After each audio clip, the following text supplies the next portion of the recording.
Hey everyone, welcome back to another OSCP journey video. In today's video we're going to be talking a lot about pivoting. Now pivoting is a technique that I found really difficult as I've gotten into offensive security. And today I've kind of broken down the barriers and I've figured it out. This is going to be kind of like one of my OSCP friendly EternalBlue or MSO8 videos where I'm kind of demonstrating some techniques rather than popping a box. Now I have set up this little network topology that we'll go over that makes it fun. We're still popping boxes, getting shells and all that kind of stuff and doing our full typical process for hacking boxes. But today's focus is going to be on those pivoting techniques, especially because I'm going to be showing how to pivot through Linux and Windows hosts using some neat tools that I've learned how to utilize. Now, a lot of times when I've done research on pivoting, it's been really easy to find stuff on pivoting through Linux hosts because you can set up a SOCKS proxy through SSH, and then you can proxy change through that, and it's really easy. There's not as much documentation on Windows host, and I'm actually going to write up a blog on this at some point to have like an easier reference so you don't have to come watch a video every time you're curious about pivoting. But I myself have found a SANS article recently about pivoting, and I found this awesome blog post all about pivoting that have shed some light on different pivoting techniques to use on Windows host, including creating a SOCKS proxy as well as an HTTP proxy using some various tools that we're going to look at. Now, for those of you who watched my most recent video, it was not an OSCP journey video, rather it was a cool CTF little video. I hope you guys like that. Give some feedback on that and watch it if you haven't already. I want to do more videos like that, maybe even doing some live stream stuff, kind of like Rook does. Yeah. In that video, I mentioned that I probably wouldn't have another OSCP journey video for a minute because I'm reading through The Art of Exploitation. Art of Exploitation is an amazing book that's been recommended to me time and time again, but I haven't gotten around to reading it, and I feel like it's very important for me to get those fundamentals regarding assembly and C and all that kind of stuff. I already know how to program in C, but assembly I'm really rusty with. I've only had to learn what I needed to know to solve specific problems, but in this case, Art of Exploitation really teaches you about what you need for binary exploitation, at least the basics, which I really need because that's going to be beneficial for stuff like the buffer overflow in pen testing with Kali. I don't want to just go through the motions and solve the buffer overflow and understand how to do basic buffer overflow stuff. I want to really understand how to debug and reverse calculate address differences and stuff like that, so that way when it comes to developing a buffer overflow exploit, I'm not just going through the motions. I'm using those techniques that I would learn, and then also understanding why I'm using those techniques. The understanding why is more important to me because I can follow tutorials all day and follow a process all day, but I want to understand those underlying internals. So that's why I'm reading that book, and I'll hopefully be able to do some cool exploitation exercises once I've finished it, just to kind of confirm that knowledge. And so I will be making videos on that. But in the meantime, I actually realized that I have been working on something else in relation to PWK, and that, of course, is this pivoting. Pivoting is really hard, or has been for me for a while, and I've kind of broken it down to where it's easy for me, and now I'm able to do it pretty effectively. And I wanted to share that knowledge with everyone and kind of also do some proof of concept work with some of the techniques that I've learned. Now, of course, I've tried out these before the video, so I'm sure they work, but I haven't tried them out in the context of raw, no Metasploit, no tools, just going at it like I normally do. So that's what this video is. So hopefully that's helpful to you guys, and hopefully this will be helpful to me if I need to go back and reference this video in the future. I do plan on making a blog post as well, highlighting the core pieces of the pivoting stuff that I do here. I think that'll be a better, quicker reference that I can just post on the blog and reference that as needed for certain commands and stuff. Now I learned these techniques from two blogs. Well, one was a white paper by SANS and one was a blog. So we'll look at those real quick. So if we go to my documents, scripts, pivoting, what was it? Oh yeah, pivoting guide. Yeah, so this guide by Artem, he wrote this, or he or she, I don't know, wrote this guide on pivoting for red teamers, and they had a lot of neat little tips. Of course, you see if you ever Google for pivoting, you'll find the SSH proxy references, like how to start a local proxy or a dynamic proxy and all that kind of stuff for the SSH. It's really easy, really fun. We'll actually do that today. But what was interesting to me is they recommended this tool called 3Proxy. Now, 3Proxy is great because there are pre-built binaries for Windows. You can also compile your own binaries from source if you're worried about using pre-built binaries on an actual pen test. So that's really cool too. It seems to be pretty easy. And it's as simple as making a config file, specifying that you want a SOCKS proxy, and specifying the port you want to run on. And it just works. And it's got pre-compiled binaries that work on everything from like Windows 2000 to current modern Windows. They have like 3Proxy Lite, 3Proxy 32-bit, 3Proxy 64-bit. And of course, you compile for all three if you would like to. And it works really, really well. Also, I found the Sans pivoting guide. That was a nice little PDF article. We can look at that. Obviously, we're not going to read through the whole white paper, but I learned that you could use Netcat to do some pivoting stuff, which is really cool. So, yeah, so they have this use Netcat for pivoting, and what you can do is you can configure Netcat to listen as an HTTP proxy and then just specify a port. And when you do that, you can then use proxy chains to go through the HTTP proxy on that port. And it works really, really well. Now, of course, it is an HTTP proxy. It's not a SOCKS proxy, so whatever trade-offs you have there would apply. But for all intents and purposes, like running an Nmap scan, it works really, really well. So we'll take a look at both of those techniques from the Windows perspective, because that's actually how I do the pivoting stuff that I've learned on Windows. And it's really, really effective. All right, so let's get into this. So we've got two hosts that we're going after. We go back to our network documentation. So got to discuss topology. So this is us. We're the attacker, the laptop here. And we are connected to this switch. And on the switch, this switch is for a 192.168.2 subnet. That's what we're usually on when I do these videos. This is my lab network.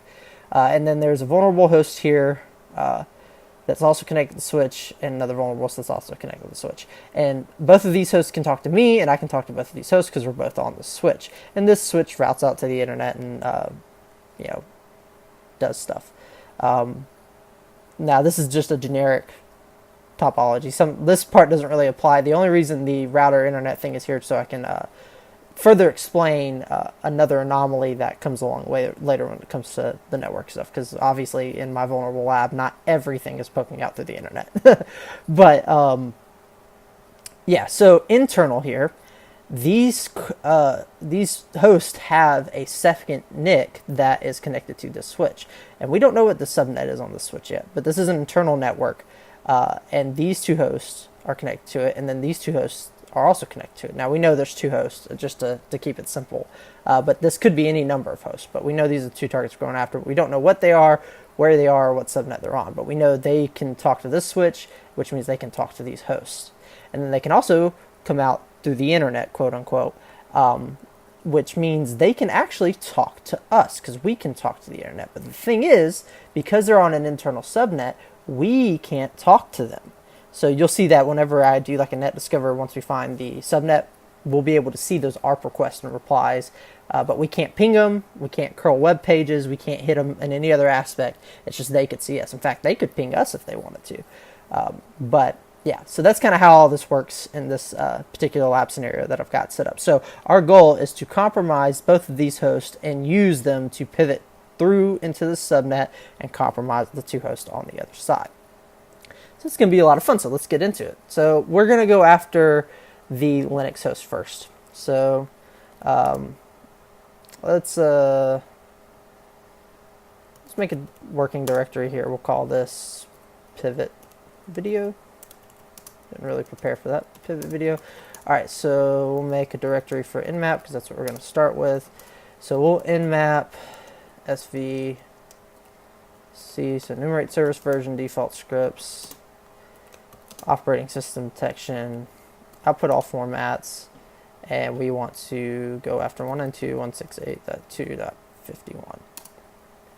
and we need to get our flags right, and we have to run as root because of TCP fingerprinting. Huh, that's weird.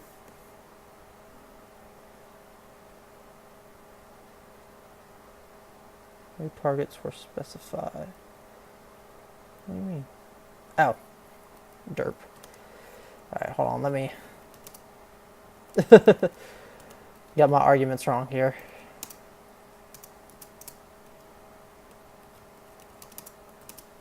Alright. Forgot to specify my output directory, so I'll put all formats Nmap, and we'll say initial scripts. So this will be like an initial script scan is what we'll call this. This is usually the first scan I do, but I could be a little quieter if I wanted to. But in this case, we're going to kind of go right for the kill. Also, I'm trying a new audio setup right now, kind of doing like a mic recording kind of through my phone situation. I plan to vastly improve my audio setup as soon as I get a better office setup. But I know my audio quality hasn't been that great since I've been recording through the ThinkPad audio. And it's been good enough, and I've been able to do some tweaking in post to make it not so shitty. But hopefully this is a lot better. This is a temporary solution too, but I was tired of it being as bad as it was because I knew it could be better. So hopefully you guys prefer this to what we had before. All right, so our scan is done, and it looks like we've got port 21 open. We already can see right off the bat VSFTBD 2.3.4 is there, and that's the classic smiley face backdoor. We've got an Apache server open. Got Samba, Metasploitable. Looks like there's a root shell already open. So this to me screams Metasploitable, and it's Metasploitable 2-box, which is probably exactly what it is. So what's cool about Metasploitable 2-box is we don't really have to exploit anything to get on this machine. We can just SSH into Msfadmin, and there we go, we're in. And you know, we can from here sudo su, because Msfadmin's in the suitors, and we've rooted the box. So that wasn't, I don't even know why I tried to clear. That wasn't really anything fancy as far as exploitation goes. Of course, this video isn't about exploitation. This video is about pivoting. Duh. So yeah. Now, a lot of the stuff I'm going to show in regards to pivoting, you should be able to do if you're not administrator, but it does require opening ports. So if you need specific ports open, especially on Linux, I know you can't bind to 443 and port 80 sometimes unless you have root privileges. And those are different techniques I would use to bypass like firewall. Say a firewall could only listen on port 80, I would shut down the web server and configure SSH to listen on port 80, so that way I can tunnel through the SSH proxy. Now, if you do something like that, especially in like a live fire pen test, do note you're taking down the web server. So if you're permitted to do that, great, have some fun with it, but at the same time work quickly, because they're going to notice right away that server's down. But if that's your only way out, that's your only way out. A better alternative would be to pwn the firewall if you can, and of course allow some ports out, because that's a little bit quieter. But I digress. That's just one way to think of it. You know, look at what's already open and see if you can take advantage of it. And a lot of times when it comes to web servers and web ports and stuff like that, you could absolutely hijack the web port and it would work great for your proxy, but you better move quick, you know, because it's going to be really loud and really noisy. I digress. So we're here now. We have SSH access. That's all well and good. We've rooted the box. So what can we do to pivot through this machine? Well, first off, we need to discover that other subnet. So we know that if we run an ifconfig, we can see that it's got two network interfaces. So this is the one that's connected to the subnet we're on, and this is the second subnet. So this is a 172.16.32 subnet. Awesome. So we can copy that, and we can open another terminal here. And just to show you, I can't hit this is the same. Now keep in mind, this is the IP of the same host that we're on. I can't hit it from that IP. I can only hit it from the 192 IP. So that's 192.168.2.51. So obviously I can hit it there, but I can't hit it at the 172. So I can't ping it. I can't curl it. I can try to run a net discover. So here, this is me playing around earlier, so I'm going to try to run one on the whole subnet. And you'll notice if I do that, I can absolutely see the other hosts. So now I can actually start doing some discovery. So I see there's a 107 host and a 108 host. But you'll notice that the 107 host is this box, which can talk to me. But there are no other hosts there from that net discover that I can talk to. So that's just showing that this ARP reply is coming from here. Now, what I said earlier in regards to the topology is still true. Now, those hosts, you're not seeing those specific hosts that we're trying to target on the other side. We can't scan for them yet because we can't see them yet. But we can see the hosts we're on that are on the same switch as us, and we can see that they have network interfaces that route out to a second subnet, which is also how you could have discovered there was a second subnet, right? So it's still true that the other host could hit us from where we are, and we can't hit them. But that's that works. Really, really important to understand fundamental network stuff. But anyway, yeah. So we want to be able to scan through this host. So let's make that happen. So if we exit out of our SSH session here, we want to set up some pivoting. So if we SSH -d,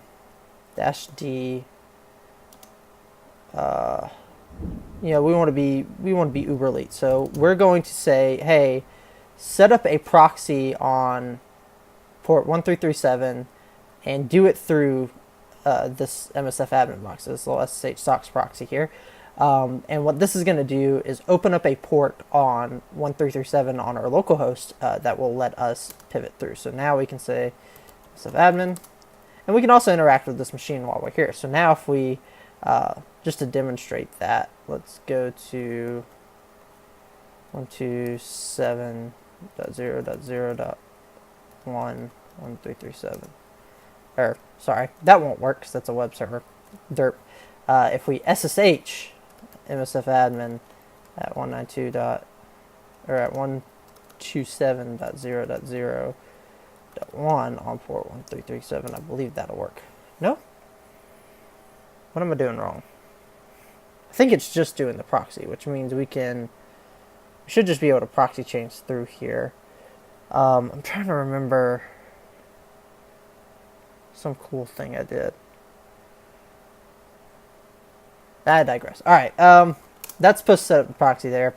That part wasn't as important as this part. So I was probably just goofing up there. You guys, if you're experienced, you probably know exactly what I was doing wrong in my thought process here. So this is Proxy Change. So Proxy Change is a super dope program that will automatically forward almost any program through your proxy that you specify. So we're going to specify a SOCKS4 proxy on 127.0.0.1 on port 1337 because that's where our proxy's listening to. And now if we do like a proxy change curl 108, it curls back, right?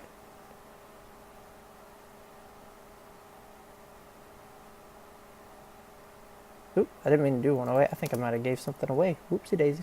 107. Okay, yeah. So 108 was the other IP, I think, of the internal box, which means we did see it. Which means something may not be configured correctly. But we'll figure that out as we go. I digress. All right, but we were able to proxy change through our little proxy here and hit the new IP. You'll notice we can kind of compare. So if we do 107 again, it doesn't work. But if we do that, it works, which is exactly the page that we see. Right? And we can even do cool stuff like proxy chains, Firefox, and then we can go to 172.16.32.107. That should work, unless we typed that wrong.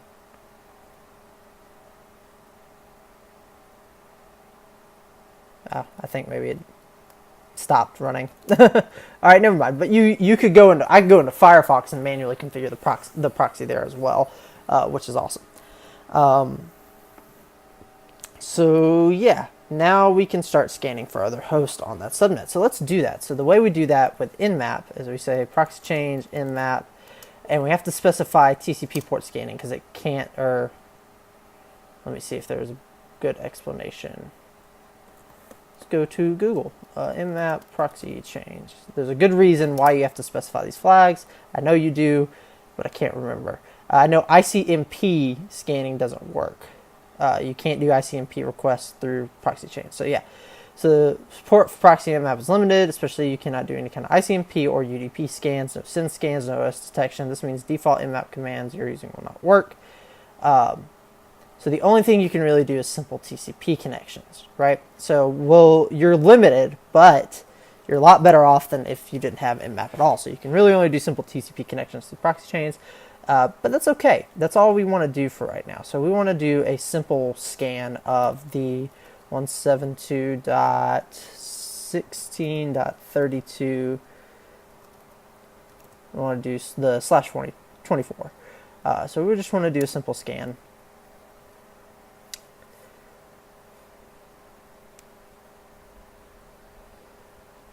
So it's going through the proxy chains, and you can see over here that it's failing to connect to some of the hosts that we're trying to scan. So like these guys don't exist. So it's just kind of enumerating through and timing out as it goes. And in fact, let's do this. Let's speed this up.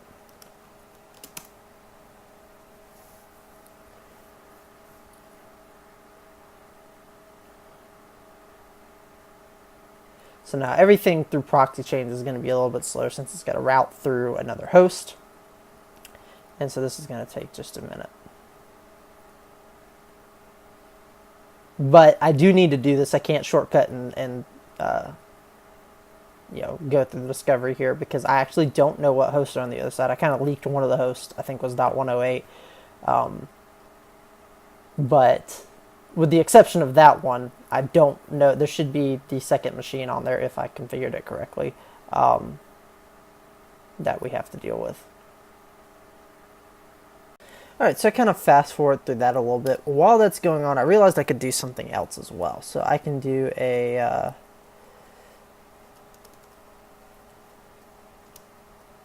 net discover over proxy chains.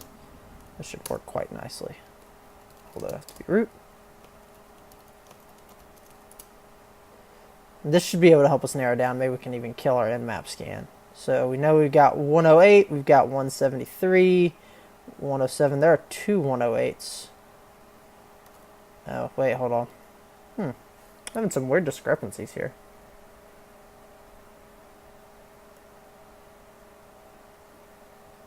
Alright, so let's go after that 108 host just to make things easy.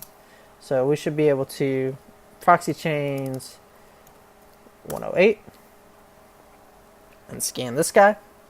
I might have misconfigured something so the other host isn't up, but we'll find out. But this host is up, which is great. So what we can do now is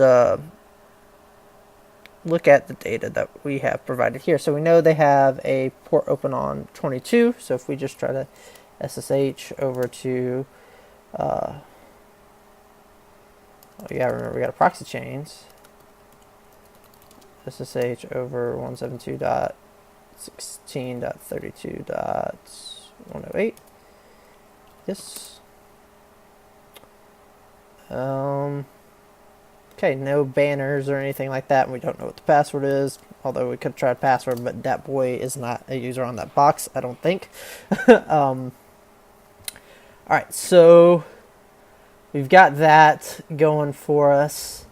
So let's try to pop that host then. So we can then go over to let's open a new pane here. We can open up Firefox, and then we can configure Firefox. I don't have Foxy Proxy installed, so let's go get Foxy Proxy real quick.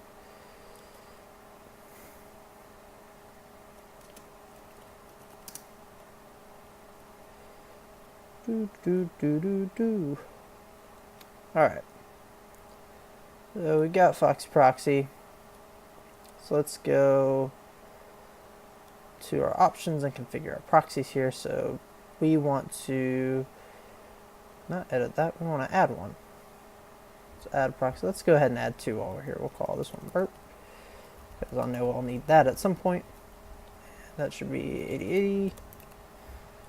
And save and add another, and then we'll call this one, change the color, call this one pchains, and in this case it'll be on 1337, so this won't be a permanent one, but it will do good for now. So now we should be able to pchains through here, and you know, google.com, that probably wouldn't work because I don't think these boxes have internet, but now I should be able to hit 32.108, or so I thought. I think it's because it's SOX proxy, not HTTP proxy. That might be the problem. Yep. So SOX 4, save. There we go. All right, so now we can hit this box. Now this is Pentester Lab box. Let's go view page source. I can say CV. We got a CGI bin status, and we can look at the CVE. So that's just spitting out vault information. So let's go over here where we know we have internet. That's not what I wanted. Although we can hit that. Oh, it's because pchain is still enabled. Does Google work? Do I have internet? I do. Okay, cool. That's cool.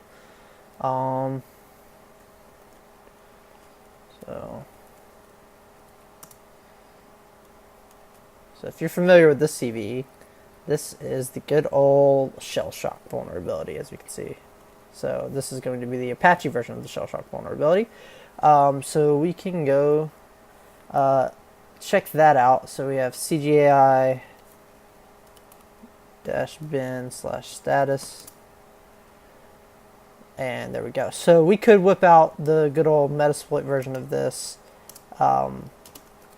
But I need to go find that script anyway, so let's go find the manual one. So search exploit Shellshock. So there is the Apache mod CGI, which is a Python script. And this should work great. So we'll do exploit-x. Take a look at this. So we've got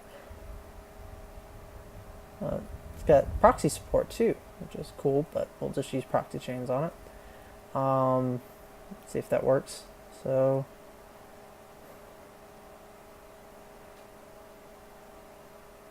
looks like you can specify the payload. In fact, we don't even need a script for this. All we have to really do is this right here, and we can do that ourselves. Which we may want to do. We may want to just open Burp Suite and go at it. But it might be fun to automate it with the script. So we'll try that first. If the script doesn't work, we'll go do it manually using the payload provided by the script. That seems like a good idea to me. So let's see. We need to specify. So we got a payload. We want a reverse shell. We've got our. Does it know what page to look at? It's got like some default pages that I can try.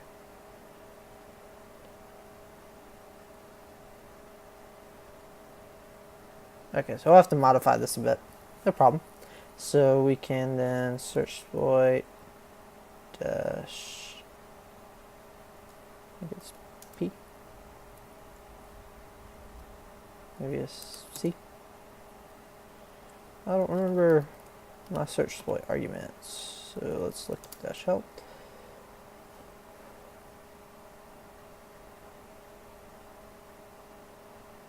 mirror.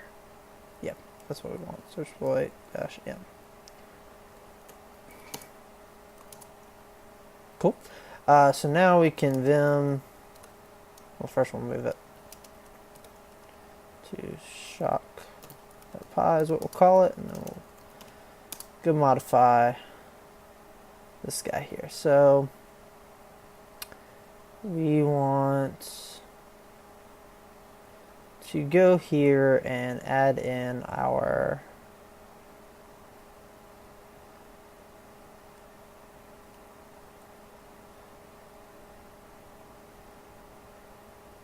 looks like you can provide a pages argument. Let's see what kind of help it provides. We just run, so if we run python shock.py, there's Python 3. Interesting.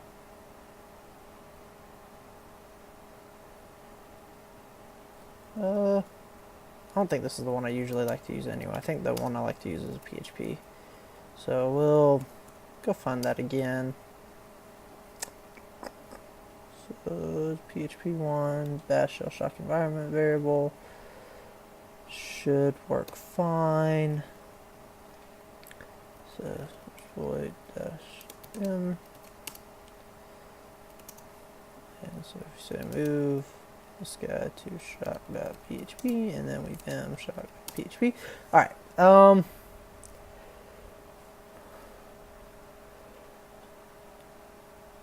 Cool. So we do the URL and the command we want to send, and it does it.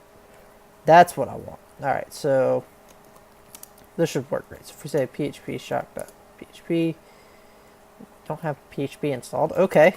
I don't know how I don't have PHP installed, but let's install PHP. I guess it's just PHP now. Yep. I'm so used to everything installing PHP 5 by default. Always want the latest version. Alright, so let's try this now. Alright, we got some usage information. So now we can say u 172.16.32.108/cgi-bin/status, and this shouldn't work, right? Because we're not proxy changed in. And that didn't work anyway, and we didn't specify command, so we say, who am I?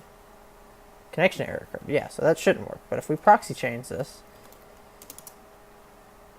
still had a connection error. So maybe that's not going to work. Oh, wait. I'm just curious if this will work without proxy chains. Nope, it hangs. Alright, good. So I always like to verify, because I'm always paranoid about my pivoting, that I think something's working and it's actually not, but in this case it definitely is. Okay, command sent to the server. And it doesn't return anything back. That's the only problem with this one. So now, what we can do that's kind of creative here, I'll start... I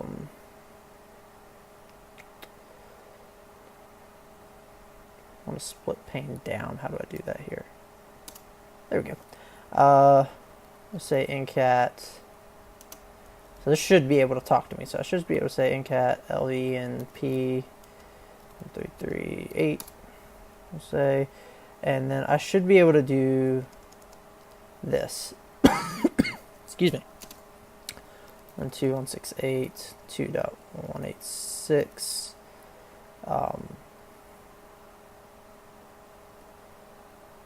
And should be able to echo hello.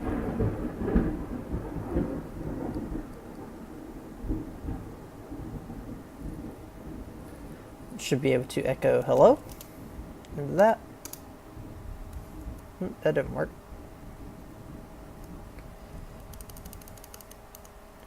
I guess we can just go for the kill. Actually, you know what we can do? That would be better to test this. We can do a Python -m. If I can type -m http.server 80. Cool. trying to use Python 3 more. And we can say curl HP :/192.168.2.186. If we know how to specify our command arguments correctly. So command set the server. And it doesn't look like it did work, which is interesting.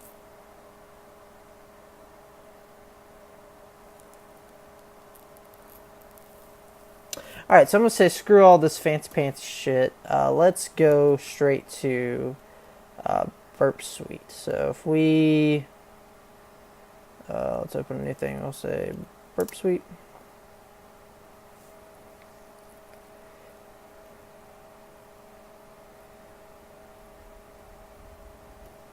And we'll do this manually.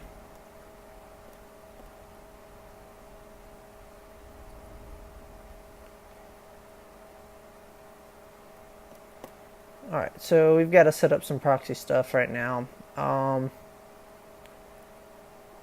So this is where we listen. And then we need to tell Burp to, I wonder if we can just proxy change Burp. May or may not work. So we'll do this. Proxy change Burp Suite. No idea if this will work or not. That's supposed to be the appeal of proxy change, though, is that you can just like throw stuff at it. Alright, so now we should just be able to go to using Burp instead, and we'll turn intercept on just to see if it's working. And we'll forward this along. Hey, and it's working great. Cool. So we're using Burp through proxy chains. That's hella dope. Alright, so let's go to HTTP history, and let's send this to repeater. And let's actually send this to a new pane so it's easier to work with. Alright, so let's go look at how the exploit here is working. So if we go look, the way Shellshock works is it's probably better if we had the specific one for this vulnerability. So let's quit being a skid for a second and go fucking find it. Alright, so cool, and then we'll move MLS shock.py, right? Alright, so now what we can do is we can go look at how this one's doing it, and what it is doing is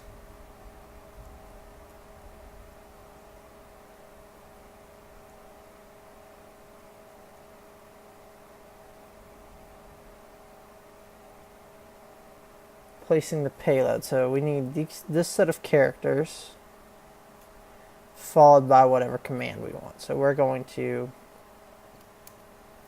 do something simple. We need to figure out where they're placing the payload, right? So the payload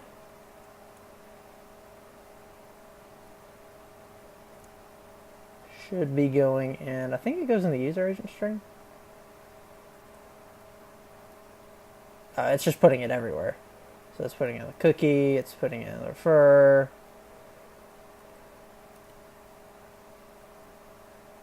So we can do that. If we go over to our burp, we'll try to put it in the user agent string first, because that's where I'm used to it being. Cool, so we put our little Shellshock thing, and then we say, who am I? After we get rid of this guy. Okay, that didn't work.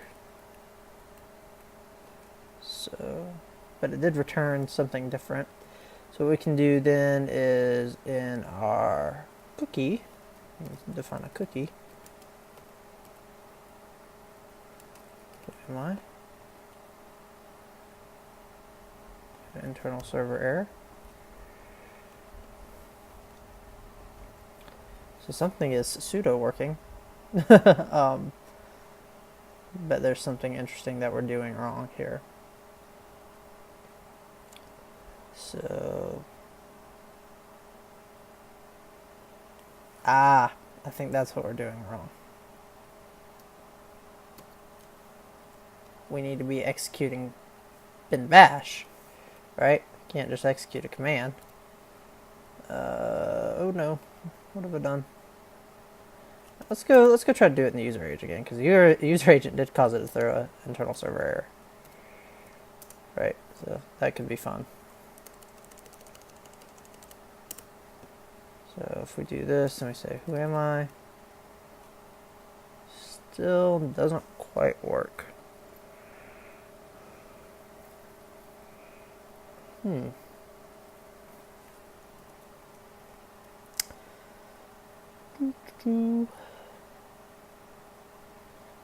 Well, if we just copy the payload string, right, and maybe put it where it puts it, so it doesn't the cookie, it doesn't refer. Let's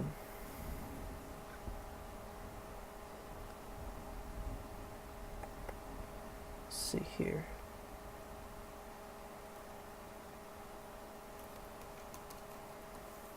All right, let's get all this junk out of here. Let me see. Okay, that works great.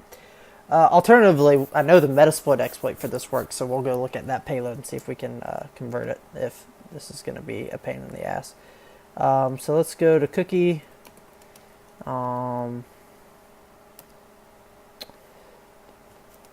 Let's add this into our cookie. And then we'll say our lhost is us over here at 192.168.2.186, and our, I'm just assuming that's my IP, by the way. I should probably go look. 338. Alright, and then we'll go back to the terminal here. We'll say IPA. We are indeed 186, so now we should be able to say this. Let's see if we get a shell back. So if we go, didn't get an error. Holy shit, we got a shell. Awesome. So just so you know, exploiting Shellshock, unless you're using Metasploit, is almost always easier using Burp Suite, just because you can diagnose your output and stuff like that. So that worked great. We used our cookie, and it seems like we did a good job. So hell, we don't even need this anymore, so we can get rid of this. So let's see which Python 3. Okay, there's no Python, so it doesn't look like we're upgrading our shell today. Name -a. We could do some pervesc here if we wanted to try, but that's not the point. The point here now is, what interfaces do we have? IPA. Oh no. I wonder if there's a better way to get interfaces, network interfaces. I think there is a file that does it.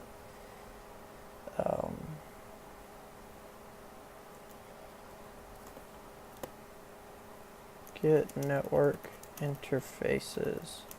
Oops. Oh. Alright, we can turn off Burp for now.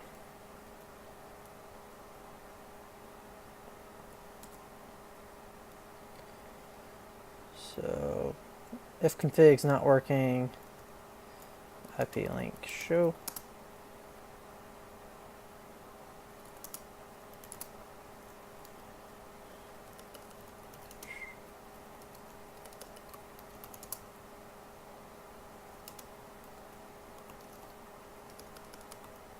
Super weird. / if config. Okay, there we go. That worked great. All right, so this one apparently has an interface that we could have hit on 173. So I obviously didn't configure that correctly. But we have our 108 here, and that's super dope. So yeah, so that's us pivoting through the Linux host. That took quite a minute to exploit Shellshock for some reason, because I'm because I suck. But, you know, it is what it is. So we're good there. So let's kill our pivot here. We're going to show how to pivot through Windows now, which is, and let's be honest, that's the real reason you're watching this video in the first place. All right. So we are done with Burp. And cool. So the other host we were going to go after is 1.54. So if we do sudo nmap 54, whatever. All right, so let's run an nmap on this guy and see if we can hack some.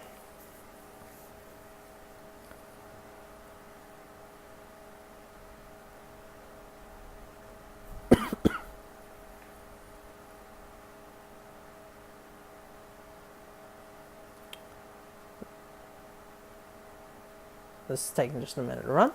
While this is taking a minute to run, I think I've already showed these in this video. But I can't remember. So we're gonna less.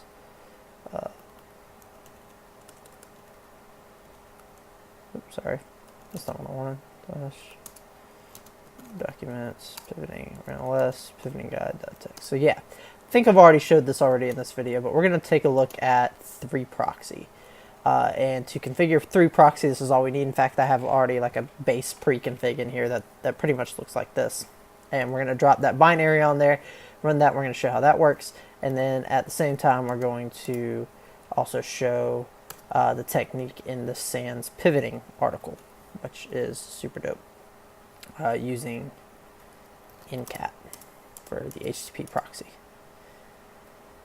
So yeah, super duper easy. Super duper awesome. Lots of super duper-dies. So cool. Waiting on this Nmap scan to come back. Let's see if there's like a web server or anything on there that we can go ahead and hit. 192.168.2.54. That doesn't look good, but it looks like the host is up. 168.2.54. Yeah, it's up. So it's just taking its sweet time. Okay, so I just reset the box. I'm kind of waiting for it to come back up. Hopefully whenever this loads, it means it'll be back up. In the meantime, we can like ping it.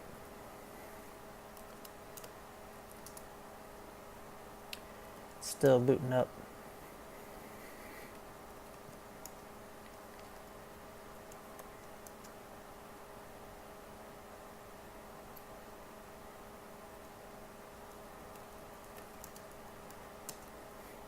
There we go.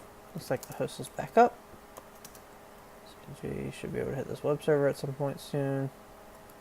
Yep, okay, cool. So all that's good. So now we're going after this host. And we discovered at least one of these guys, so we can go ahead and fill this out just for our notes. Not really keeping this document for any reason, but you know, this is 192.72.16.32. Right. So now we got to figure out what this host is. We didn't find it on our other pivot. And in fact, I rebooted it to just in case that was the problem. So yeah. So let's run that Nmap scan again. And hopefully this should return a lot quicker. Let's go check on that web server while we're here. See if we can find some other information about this guy. This looks like a very old under construction place. 4-pager.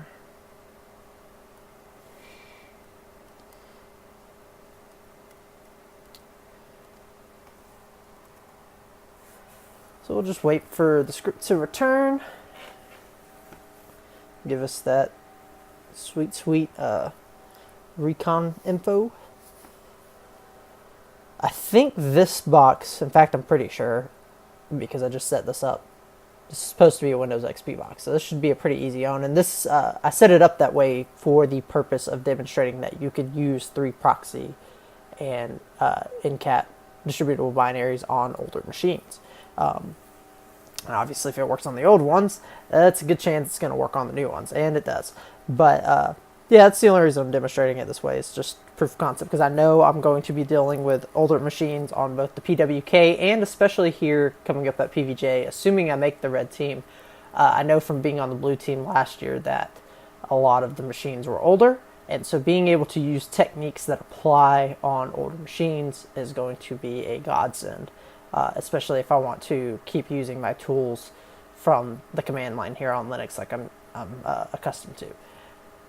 Living off the land is still a great strategy. I watched recently Hack5 did like a short series with this, another awesome guy in the community, and they showed off some pivoting stuff with living off the land for Windows, and they did the kind of meme that I was talking about where they pivoted through RDP like 2 or 3 times, and it was gross and disgusting, but it was awesome because the way they did it, they disabled AV along the way, and they dropped in some cool Empire payloads, and they had a whole CNC set up. So what's cool about all this, on that host I compromised with Shocker, I could then load up a CNC tool like I've showed with Merlin, or I could use Empire, or even use Metasploit, and drop a reverse shell payload on there, and have a command and control server where I'm actively controlling everything, and then I don't have to use proxy chains anymore as I'm interacting with those hosts. I've effectively established some persistence as part of the deal there. So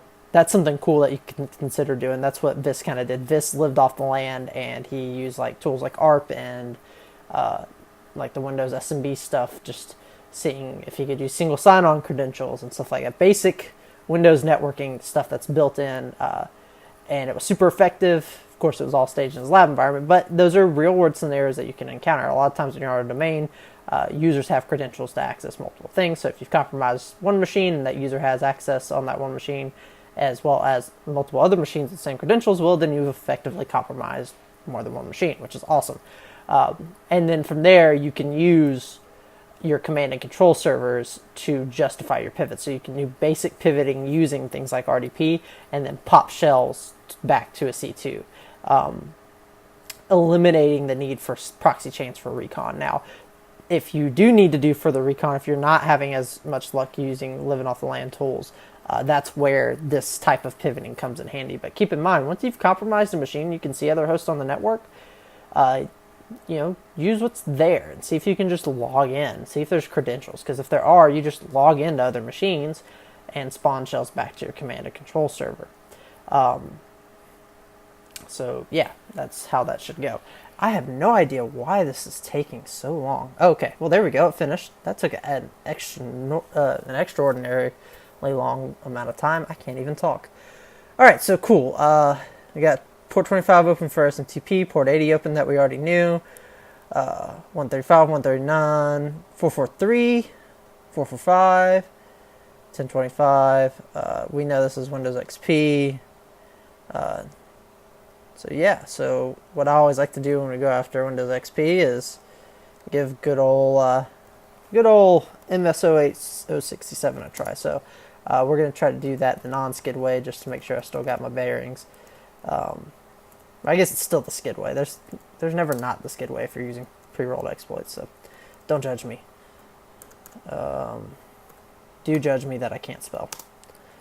But the non-Metasploit way, I guess, is what we'll do. Not 06, 08. Jesus. Where am I at? Alright, so see if I even remember how to do what I showed everybody else how to do. I know it's a Python script, and I know it's not Server 2003, so we're going with this one. Seems legit. So I can move 4 to 08067.py, and then we'll move them into that.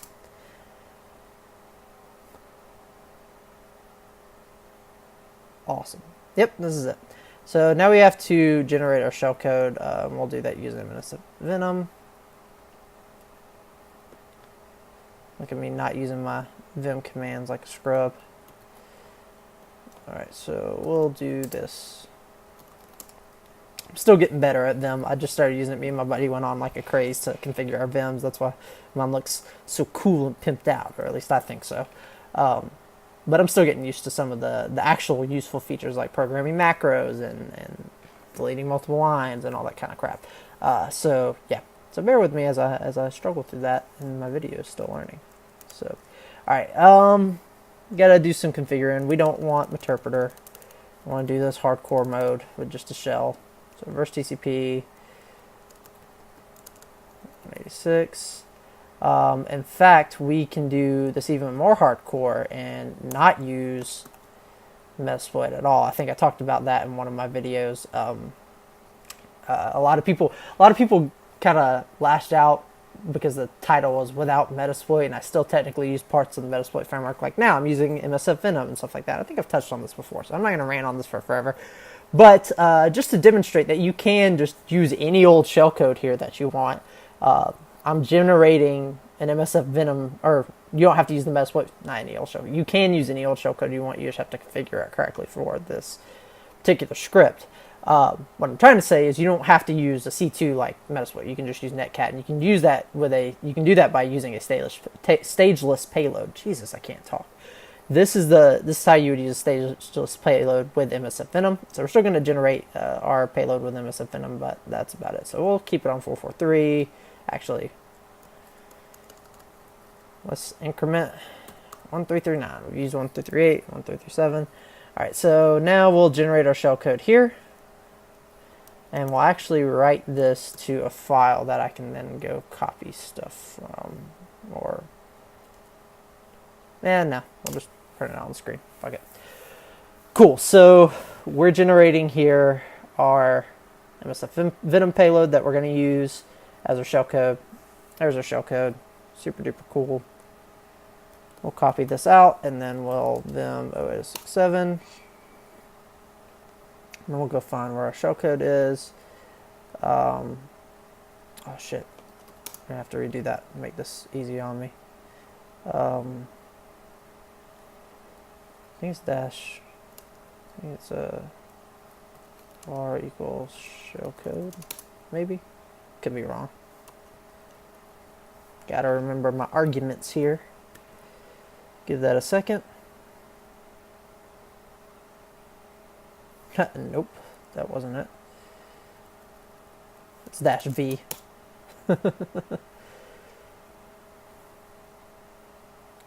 And give me some shellcode. Beautiful. Alright. So we'll copy that right there. And then we'll vim. Now I've never, well, actually I think I have tried this with the stageless payload before. We may encounter issues with the stageless payload. I don't know. We will climb that horse when we get there.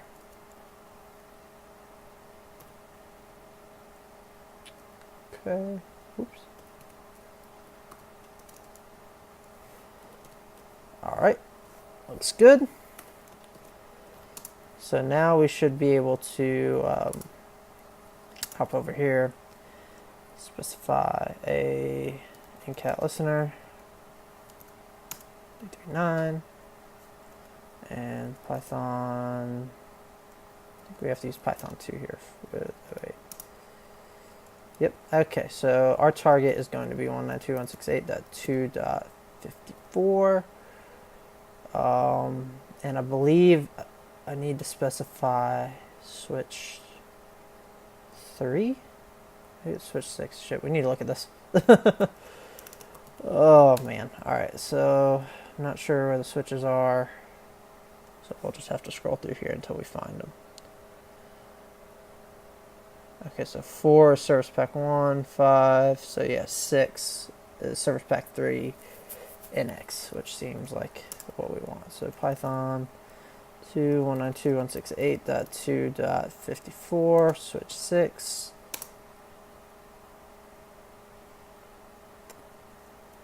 Initiated connection, exploit finished. Nothing back. Sometimes it takes a few tries.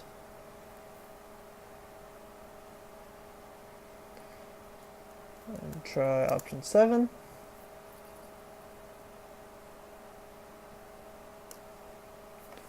Let's ping that host to make sure it's still alive and we're not crashing it, because this exploit will crash it.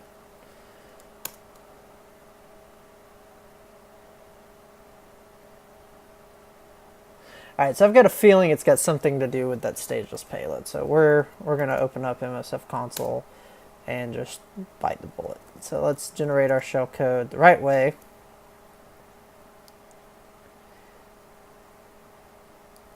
Although we could go into the script and modify the size, but I digress. Let's do it this way. So use exploit, exploit. I've been using Netcat so long I forget how to use Metasploit's multi-handler. Alright, so set payload, Windows, shell, reverse, TCP. That was dumb.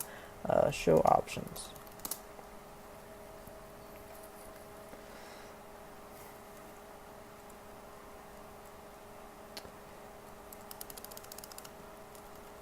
I didn't think it'd be that finicky, but I guess it would be. Alright, or maybe not. Maybe I'm losing my mind. Okay, yeah, no, it was working fine before. Okay.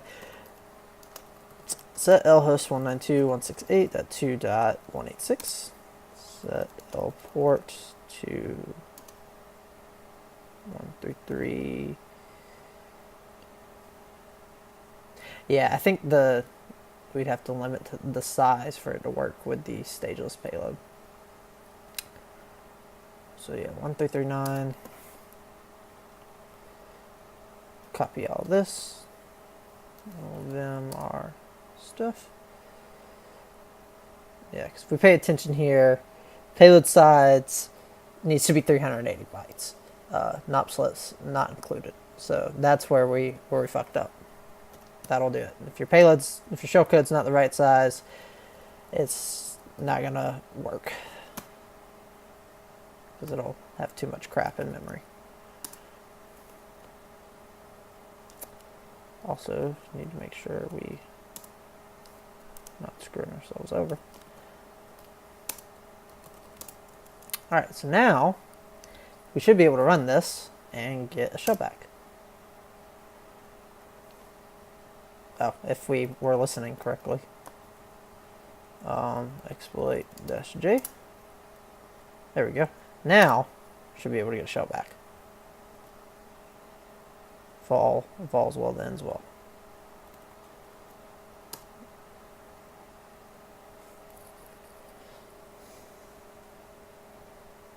Let's make sure we didn't kill it. Doesn't look like we killed it. Let's go double make sure we didn't kill it.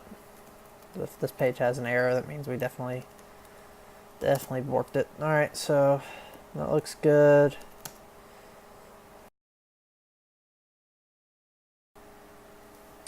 See how I did, let me go back and reference my video again.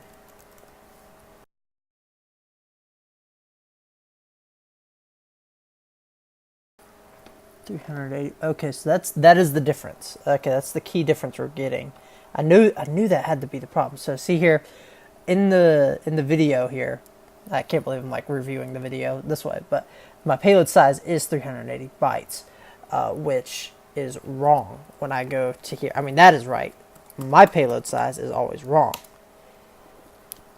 And that's very important to pay attention to, because it's been that it is 388 bytes. Yeah, that's our issue. That's definitely the problem. Let's see what happens when we like do the specific thing that they want us to do. That's got to be why, though.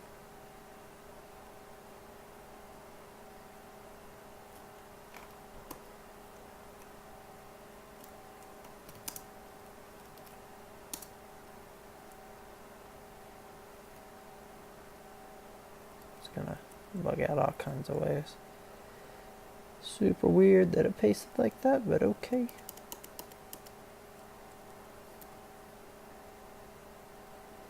Let's fix this. Let's see what the interpreter payload generates at with all the default stuff to see maybe if it's a MSF Venom update of some sort. 388 bytes.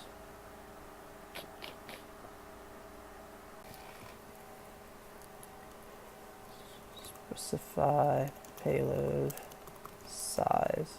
MSF Venom. That's got to be why.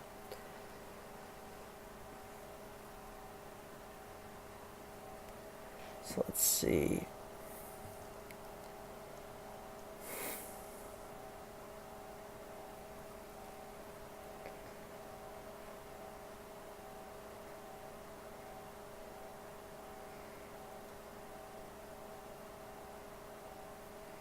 Alright, well what we may be able to do then is remove 8 bytes of Nmap sled. See if I can use some of my fancy magic that I've been learning. So let's go here. So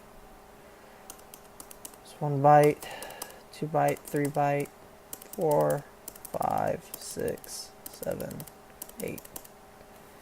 See if that saves us.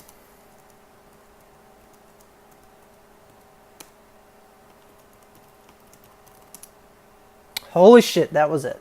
Alright, so Nmap sleds are great, but they're not nearly as important as a good shellcode entry point, right?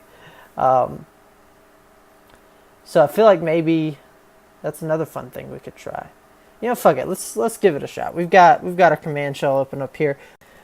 Okay, so I just skipped through a whole section of where I was trying to do some fancy spancy stuff with the Nmap sled to get the stageless payload working, but we're not going to worry about that. We've got our OSCP friendly version over here, which is all we really cared about at the end of the day. So let's interact with that session. Who are we? Alright, fine. Get UID. Man, I don't know how to Windows. I'm pretty sure we're admin though, so that's neither here nor there. Alright, let's do some fun stuff. So this is going to help us do a lot of things. First off, it's going to help us establish persistence. Second off, it's going to help us with our pivoting, which is the whole reason why we're doing this video. Alright, so let's rig up. Let's go to our documents pivoting, and let's first off, we'll show out how to do it with Netcat. So actually we need to go to our Netcat folder. So we'll go Netcat portable, right? Alright, so we'll do a Python -m http.server 80. Alright, cool. So now we should be able to do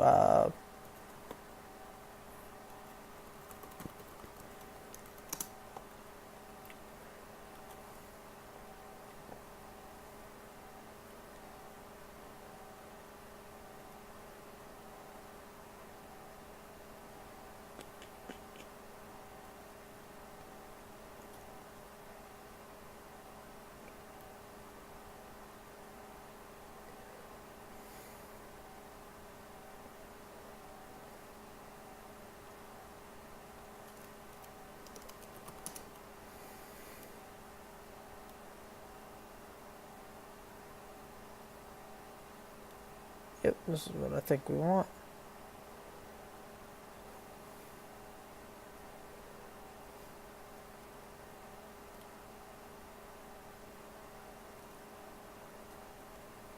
Should be good. If we... Ah, well, shit. Alright, so we'll have to modify it somewhere else first. So let's go over to Vim. Just make a quick file. Modify it with the data we want. So we'll say 192.168.2.186, and we want to get mcat.exe, and we want to download that to cat.exe. Alright, looks good. In fact, we're gonna want to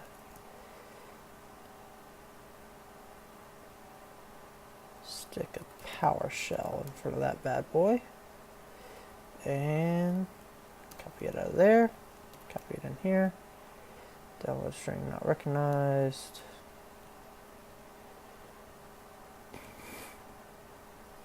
Alright, so let's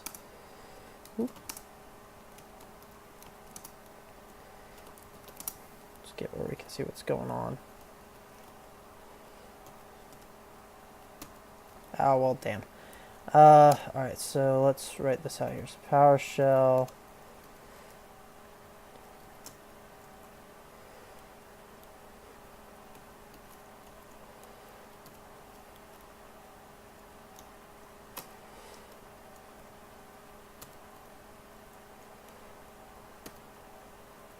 Having trouble with my copy and paste today.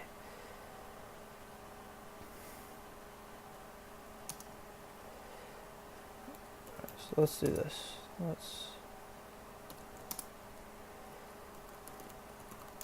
So we can see better what's going on.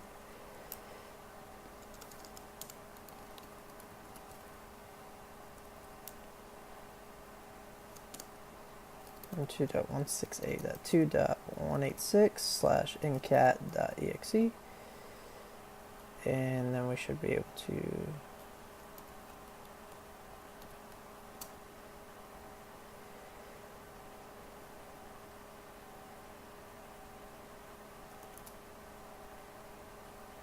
file name or directory name syntax is incorrect. PowerShell is not recognized. PowerShell. No, we don't have PowerShell. Alright, so that makes getting files on here a little bit harder since we don't have PowerShell. Let's do cd system 32 after cd pub. However, if I remember correctly, I think there might be an FTP server on here. Let's try doing that. Let's try FTP over to this box. Could go look at our Nmap output and see what's up. Nope, no FTP server.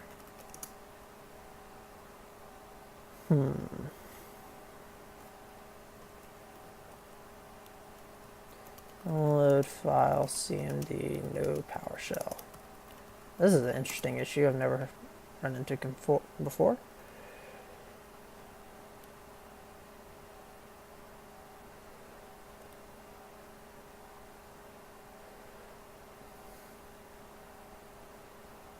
This is going to be absolutely atrocious.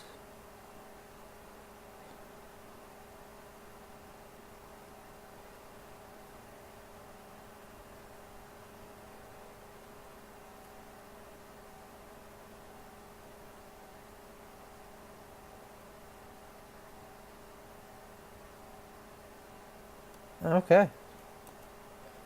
That seems like it might actually be a valid way to do what we want to do. Alright, so let's just say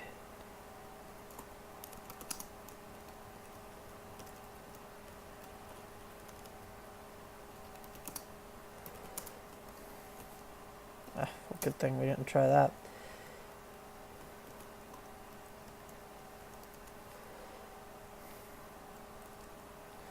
So 192.168.2.186 encat.exe. So first let's just go for it. Screw it. Alright, so iExplorer.exe isn't accessible from here, but we could probably find it in program files. Right? The Internet Explorer. And there it is. So now we can try this again. Did it work? Not sure if it did or not.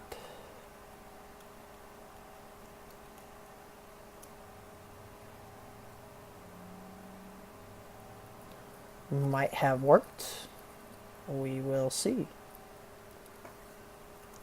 Guess we can go where I would go if I were iExplorer downloading files, right? Documents and settings. Documents.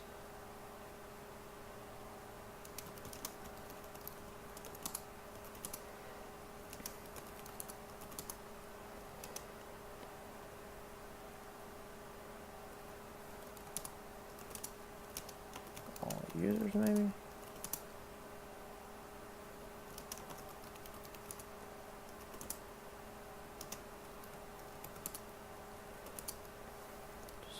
Admin, cd documents, my documents. Okay, well, maybe not.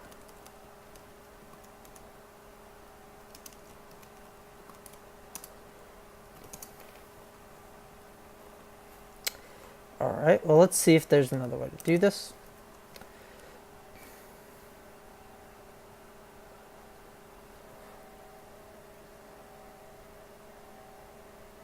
Okay.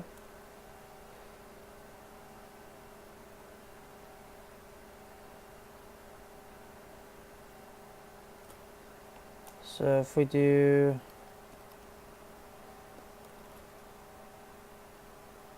Windows/Explorer.exe http://192.168.2.186 Netcat exe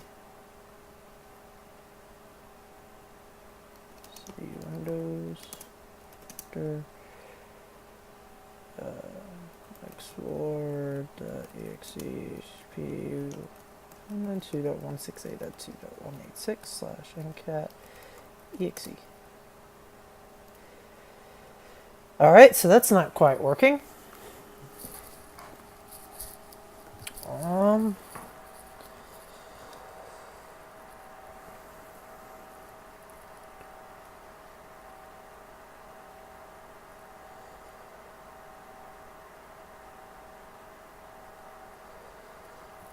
Download file from CMD Windows XP.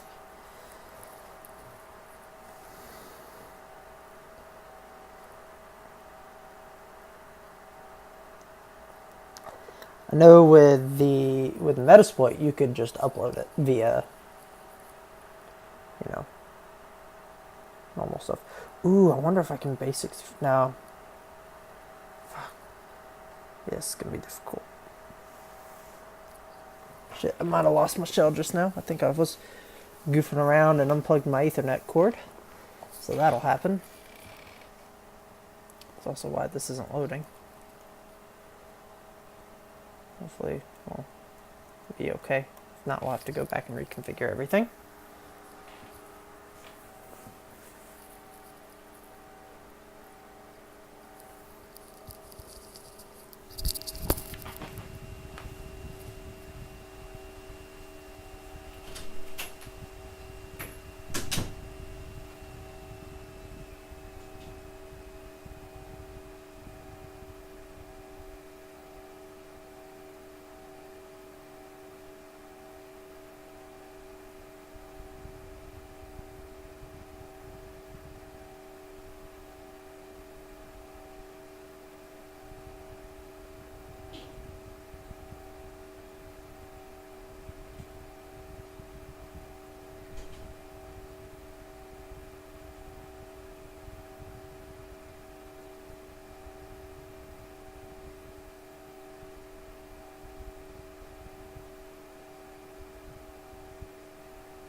Alright, so let's see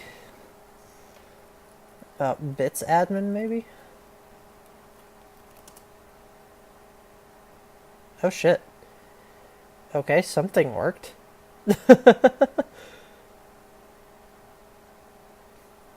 We got a request. Maybe it's just the fact that I wasn't connected. Ncat.exe.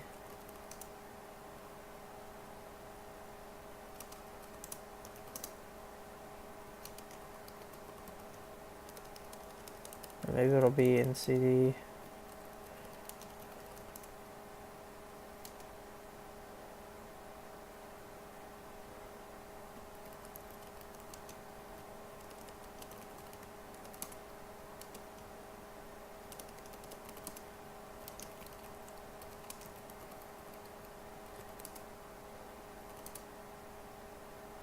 Alright, no, nothing there.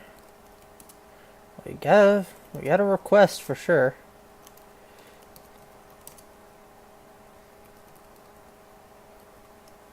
Let's see if it's like in documents or something. CD documents settings. CD admin. CD my documents.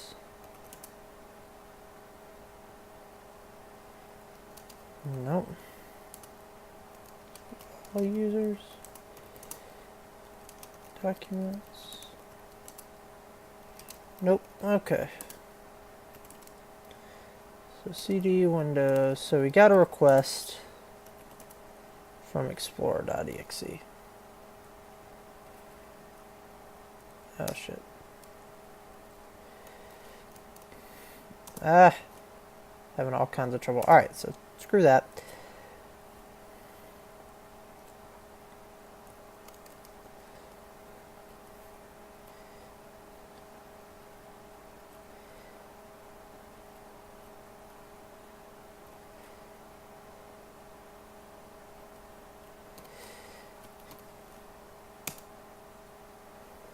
Alright.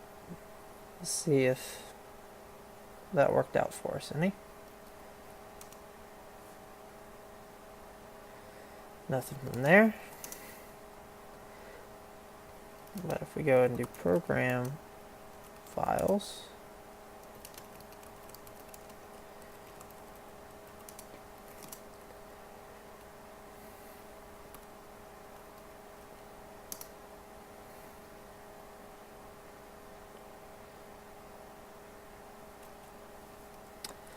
I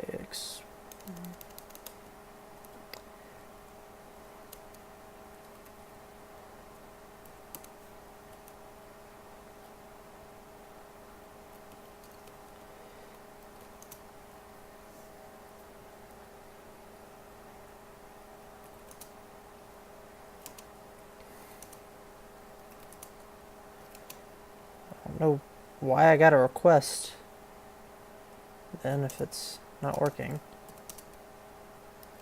Windows Explorer.exe hp :/192.168.2.186/ncat.exe being 192.168.2.186. Okay. Alright, so that's not working, but we can look at Bitsadmin maybe. Nope.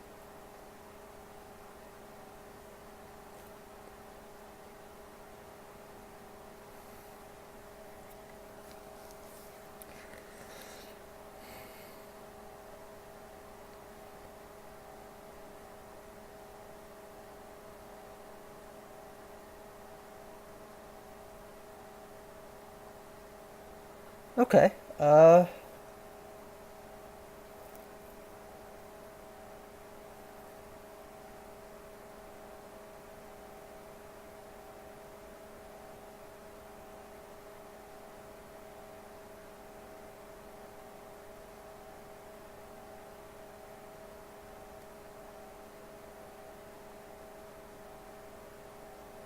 We can try out this JavaScript code.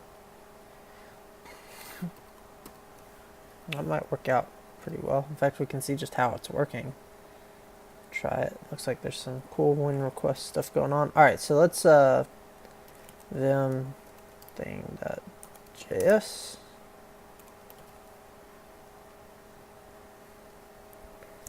Save a binary file. Use this code instead of the previous line. So yes, that's what we want to do.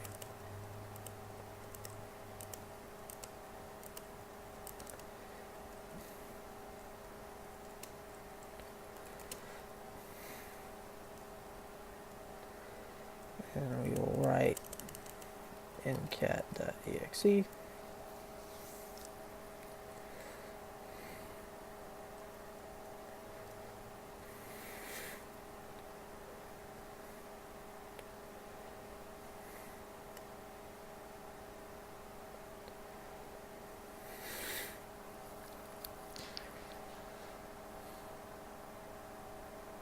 I don't feel like that's going to work.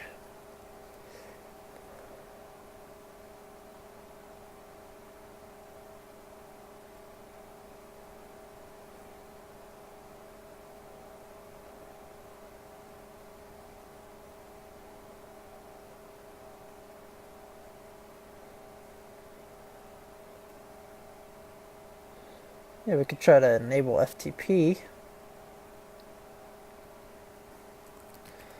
FTP command line Windows XP. That would actually be the best option now.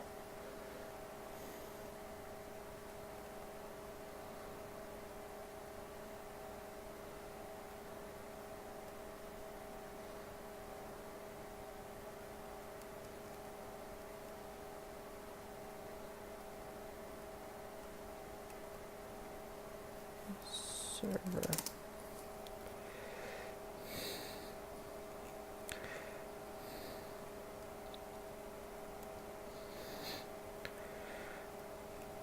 See if this will work for us.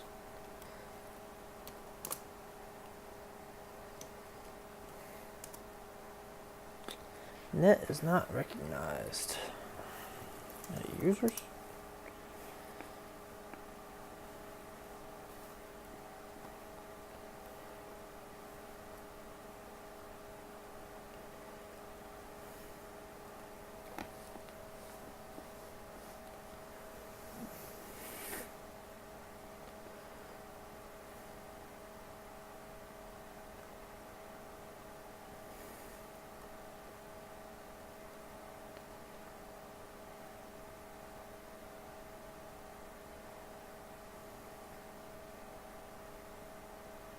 Let's go look at our Nmap scan result actually.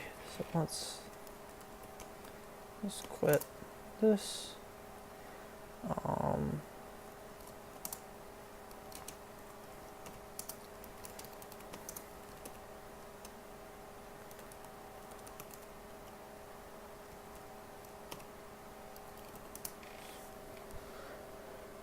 So we have port 25 SMTP, port 80.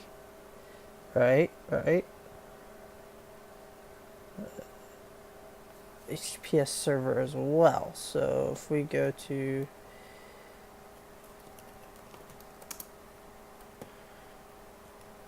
or at least 443.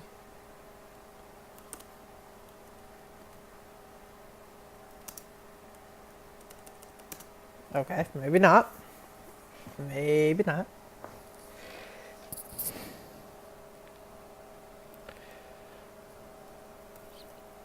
Funny how hard of a time we're having with this. By we, I mean me. I feel like a moron. Done this before. What did it do?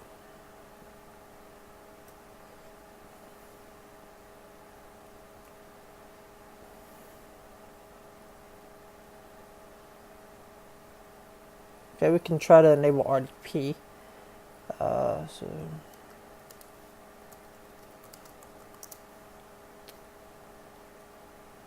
I can't remember if this one was on Windows XP or not that I did this.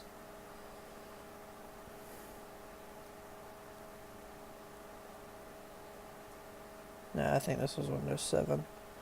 But regardless, it should be applicable. So if we let me see if I still have. So if we go to media, expanded, should have my Kali home directory here.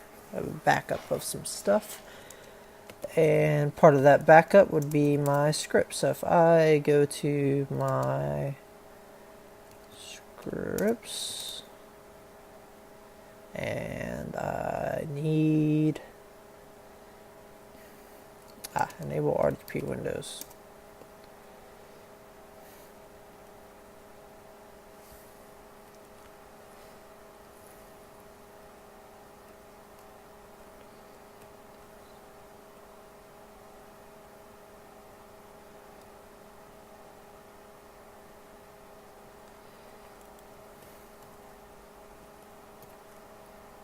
Okay, term service has already started.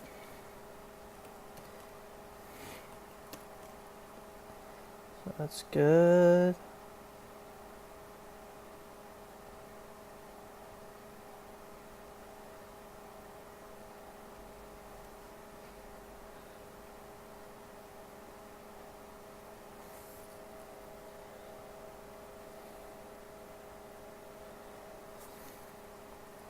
So we'll say net user in game test 1 2 3 add. Cool. Net local group remote users in game add. Cool. And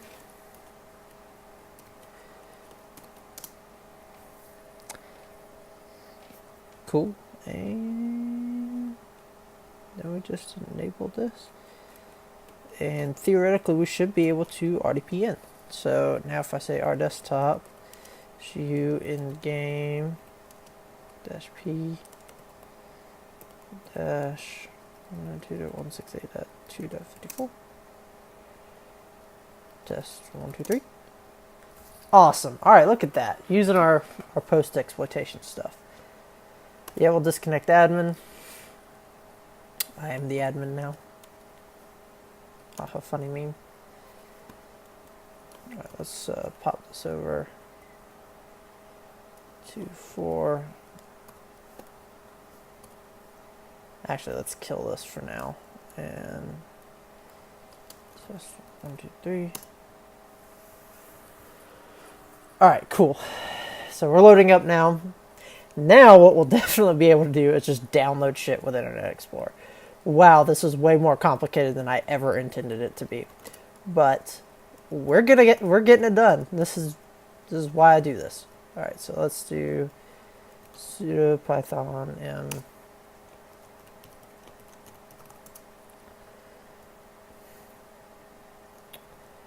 hell yeah. All right. Get all that crap. We are doing this our way. So, wow, this is nice. This is like the fastest RDP session I've ever had. All right, hell yeah, let's download this shit. We'll save it to local disk C where we can easily access it. All right, fine. We'll save it in my documents folder. Close. All right, that's all we really needed anyway. Cool, we'll leave that open just in case we need it. But now I should be able to go to documents and settings.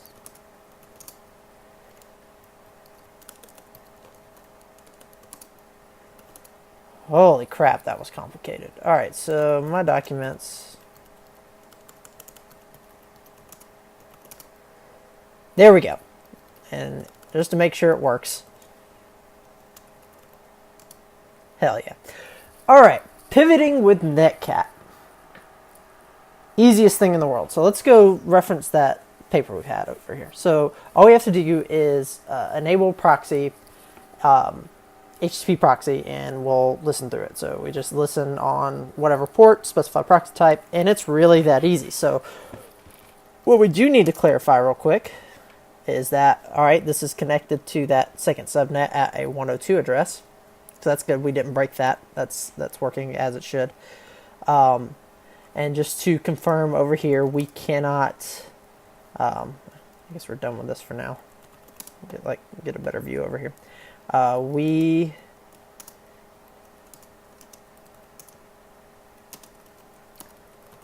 cannot hit the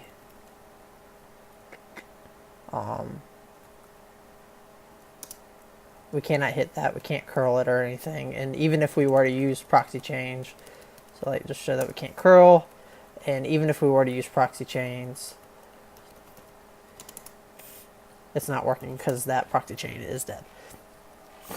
Now, what we can do now is say arp-a and see what all devices is communicating with. Now it looks like nothing's really hit this other than us and the 32 network main thing or whatever. Okay, so what I can do now is start that Netcat proxy. So we can say netcat-l, we'll do their whole suite, and we'll say 8080, and we'll specify proxy type HTTP. Now you see we're doing this command a little bit differently than the specify in SANS document. I'm not sure why they specify it this way. They specify a 133 address, and then the pivot server is actually a 132. That's not necessary. Not sure why they do it that way. I didn't really specify in the document. Just said, hey, do this. Add this to your proxy chains. Easy peasy.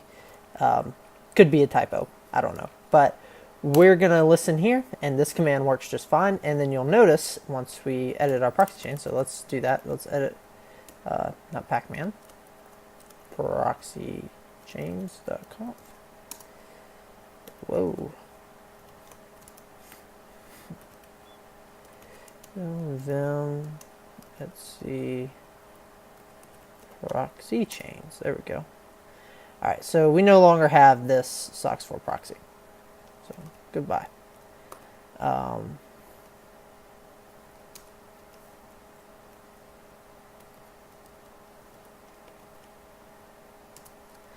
But we do have an HTTP proxy, so we can specify HTTP proxy, and it's listening on that port, and we can prove that's listening on that port in just a second. So we'll go ahead and initialize it.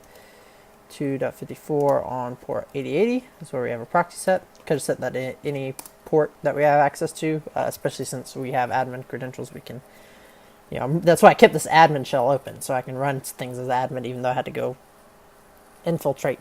I'm calling it exfiltrating. I was putting the binary on the box with maybe a slightly lesser privileged account. Anyway, so we'll show that nmap dash p. We don't have to do all this jazz. 8080 is now a port that was open that wasn't open before, and it's an HTTP proxy. So that means our proxy is working. And if we proxy change now, that curl to 108, look at that, it works. And this is, of course, the Shellshock box again. Now, let's try to curl 109. All right, that's not a thing. 110. Now there is, or at least should be, another box on this network that is a Windows machine that we have to go find. And I'm not sure where it is, but it should have a web page. So if we do this, that's not it. That's the one we already hit.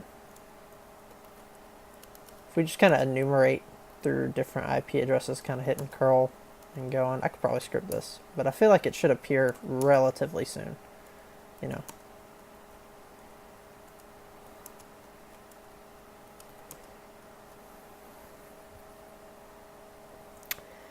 Let's see if we can hit the IP that it's supposed to be at normally. So if we go to, I got a propane scoreboard, we're going to cheat a little bit. It's currently down right now. This is all fake data anyway, but usually it's at 53. So we go to 53. Alright, it's not on that network interface, which is good and bad. That means we have to find this second box that we're trying to go over to, because that's what we want to do now ultimately, is do that. So let's do our proxy chains net discover on 7.2.16.32/1/24. And let's try to find that IP that we're missing. So we know this one's 102. And we know we have a 108. And then there's a 224, and that's a VMware. Maybe that's it. It's really weird that it was 224. It's really close to whatever. But we'll go with that. So let's curl 224. Wow, okay. I guess that might be it. It's definitely not 102. If we do 102, we'll know that it's that. Okay, so if we do 224, and we Nmap that, just do that then, Nmap st, and see what we get back. Alright, so what we can do while that's running is open up our Fox proxy, and we'll need to go to the options and reconfigure this proxy that we have for proxy chains here, because this is actually going to be 192.168.2.54 on port 8080. And then we can say we want to use that and go to 172.168.2.244 or 224. If I can even type my IPs right, 36.24. I think that's right. Shit, that might not even be right. 32. Jesus.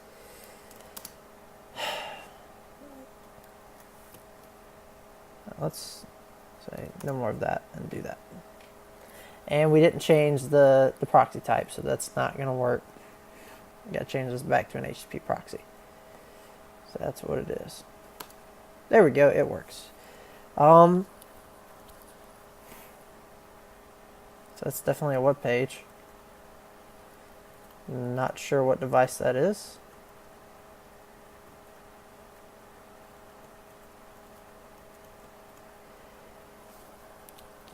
But hopefully our Nmap scan will finish here soon.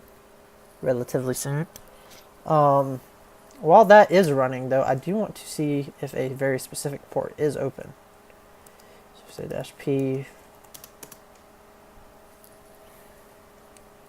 because I really only care about this one port, if this is the correct box. Awesome. Okay, so that Nmap scan above should hopefully return and tell us everything we need to know. Cool, so I didn't screw up the network configuration. This is, like I said, this is kind of me blind. I threw everything up in my lab environment and said, awesome, let's go.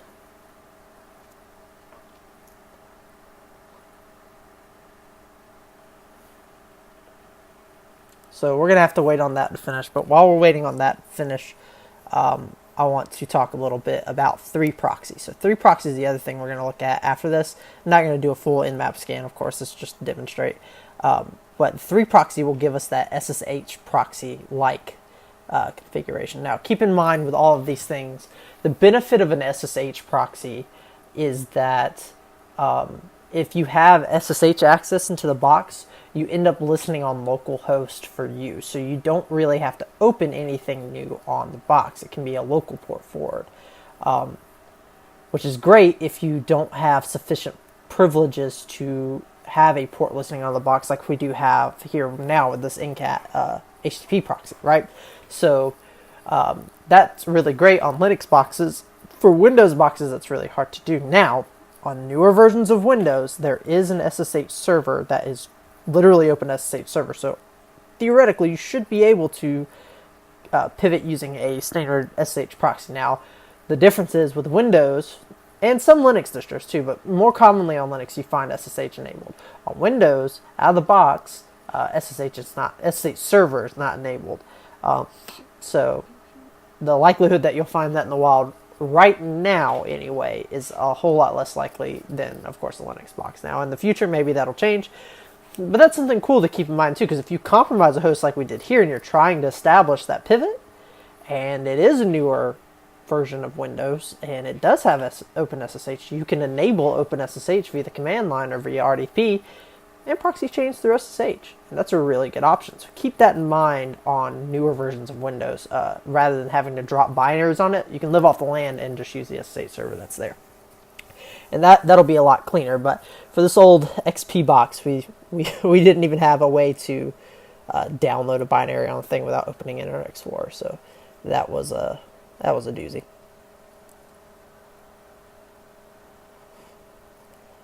Alright, so this Nmap scan is taking its sweet time going through the proxy. While it's doing that, I'm going to cheat a little bit with my fancy foresight of knowledge, and I'm going to go download my we don't want proxy, so we want to say we're going to go get my EternalBlue script. Hopefully this one doesn't fail on me like my like the MS08067 exploit did. Alright, so we're going to go get AutoGlue. It's been a minute since I've used this too. So cd pivot video, get clone. And we're going to go ahead and set up some stuff here. So if we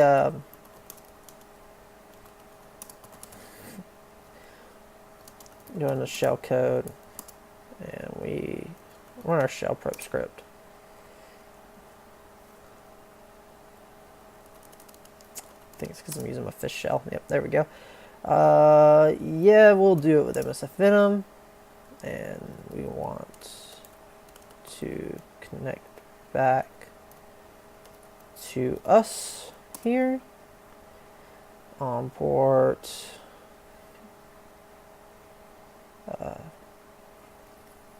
7331. How about that?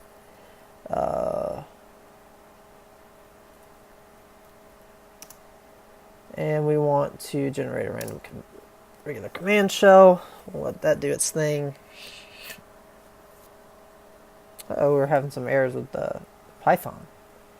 Looks like I need to reconfigure this script for Python 3. So let's go to shell shell prep. So we gotta do some fixing.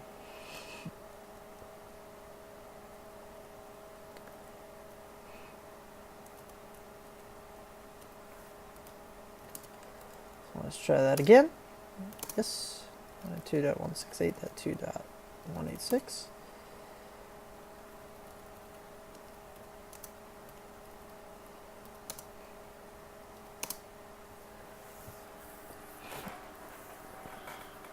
A lot of newer Linux systems, whenever you install Python, Python 3 is now the default whenever you type Python, which is good because Python 2 is going to become deprecated, I think in 2020, which is like 2 years from now, less than that. So yeah, gotta get used to using Python 3. Cat, no shellcode.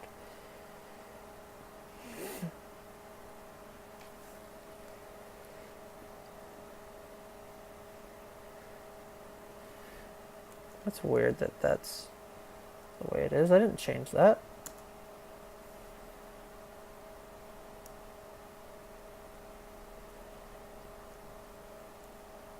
Ah, I see what I did wrong.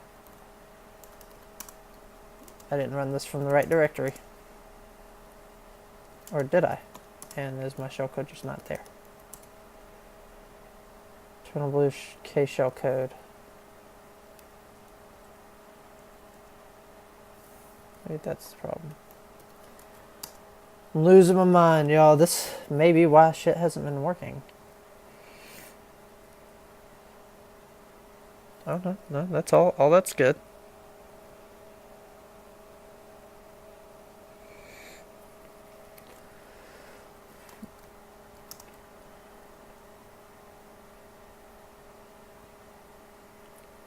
Cat kernel.bin.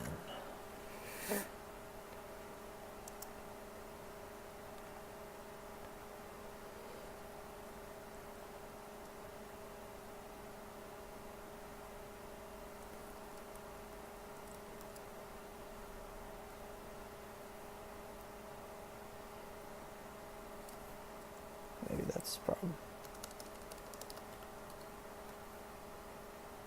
Nope, nope. That's not the problem. I know what the problem is. The shellcode's not getting compiled because I don't think I have the compiler installed.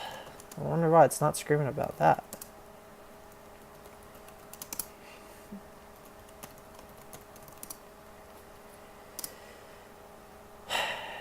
Alright. Having all kinds of problems. This is just because I'm not using Kali and everything's not pre-baked in like it usually is. So 2.186.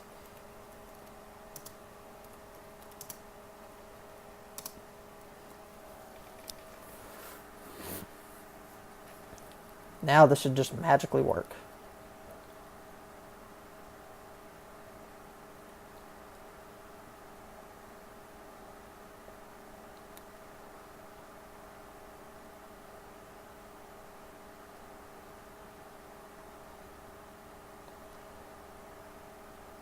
Alright, cool. No platform was selected, so what's the platform? Yeah, okay, that's right. Awesome. So that's good to go. So shellcode should be good. SC all bin. Perfect. So you'll notice if I try to launch this at if I say Python, well, that's not going to work because we don't have our listener set up anyway. Alright, so come over here. And we'll cd into pivot video, EternalBlue, so bash, listener prep.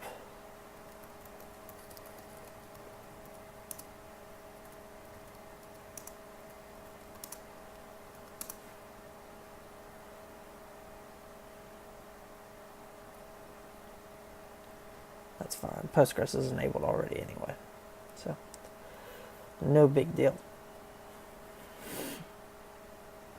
All right, cool. So we've got our handler set up there, working great.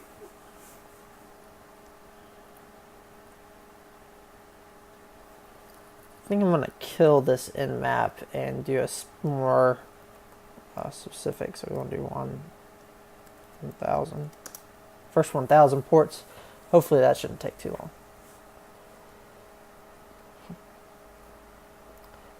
Again, we are pivoting, and it's great. It's super cool, but we also, everything takes a lot longer going through pivot.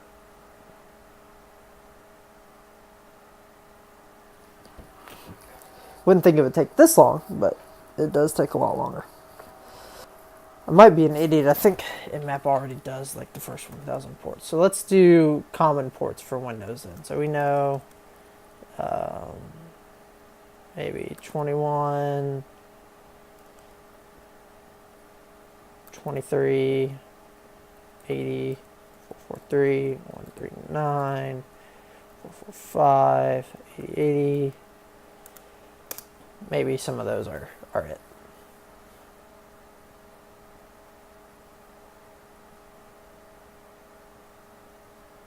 Okay, cool. All of those are open. Wow. Is there an HTTP proxy open too?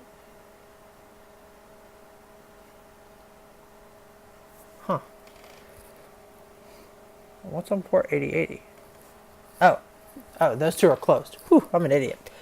Alright, so let's do this. Let's see if we can do some fingerprinting. I actually don't think this will work over Nmap. But we can try. Whoa, that's weird. We can try and see what the hell happens. Okay, yeah. Operating system detection I know doesn't work, but service version detection might. And it doesn't. Okay, that's fine. We can go on our own from here and figure that out. So yeah.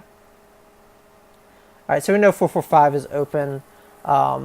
And what we can do now, since we don't know whether or not this is a vulnerable machine, this is where the EternalBlue exploit checker shellcode script could come in handy. So if we say Python 2.7 EternalBlue checker pi, and we specify 172.16.32.224. Obviously this isn't going to work. This is just me demonstrating the pivoting, right? So that's hanging. Shouldn't we even need to run it as sudo because it's needing to do networking stuff? But regardless, it's hanging. So we'll see if we don't need to run that as sudo. But now if we run this through proxy chains, it says target OS is Unix and the target is patched, which doesn't seem right. But it might be right. If FTP is open. Let's try 108 maybe.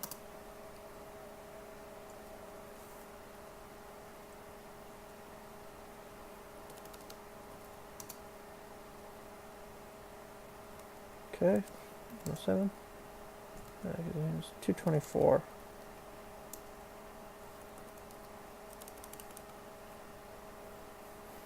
So let's go to. It's interesting because port 445 is open. 72.168.2.108. Fuck. 172.16.32.108. Jesus. Okay, so and 224 is a completely different IP. That might actually be Metasploitable 1. Why would SMB be open on that? NetBIOS and Microsoft DS, right? Alright, let's see if we can do like a... Can we do a service version scan on this? Maybe now it'll work. This will kind of confirm more of my fears and or lack thereof. At least. Because I want to justify why I'm throwing EternalBlue at it before I do it. I know it's supposed to be that. But that doesn't mean it'll work, right? Okay, yeah, so that's Samba. I don't know what the fuck this box is. But it's got Telnet open, so let's just fucking go for it. Looks like we're not EternalBlueing after all. Let's just fucking go at this. So let's proxy chains. Telnet 172.16.32.224. Let's spell proxy chains correctly. It's Metasploitable. It's a different Metasploitable. It's Metasploitable 1. Who knew? So somehow I misconfigured something, so now I can't see the Windows 7 box I set up, but I can see Metasploitable 2. Or Metasploitable. So that's cool. That was a fun surprise. We discovered a new box on the network and logged right in. So cool. We pivoted through Windows, pwned another Linux host. Easy peasy, right? And we did that all with Netcat. So let's look at doing that with reproxy. So, no, we don't want to abort the session. We just want to kill the process, which I guess we need to go over here to do. We can go to Task Manager, I guess. Whoa, now. Hey, now. Chill out. Oh, it's been so long since...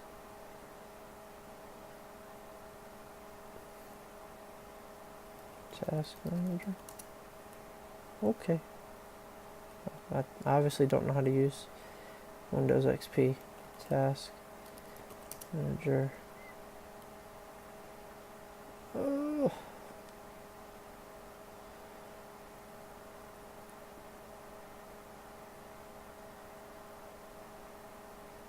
So we will need that, but not now.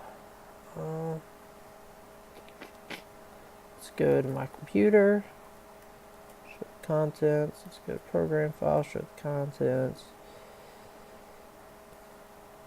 Windows actually show contents. Come on now, give me what I want.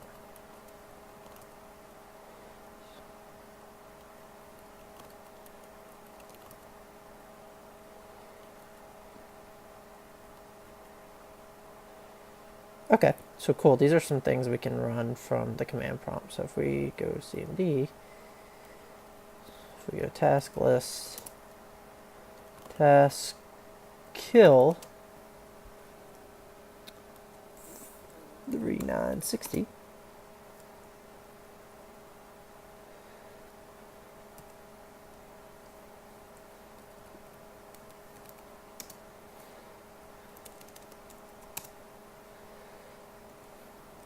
PID 3960. Alright, so I'll say dash /f /PID 960. Access denied. Run as. Oh shit. We're not admin. Did we kind of screw ourselves here? I think we might have.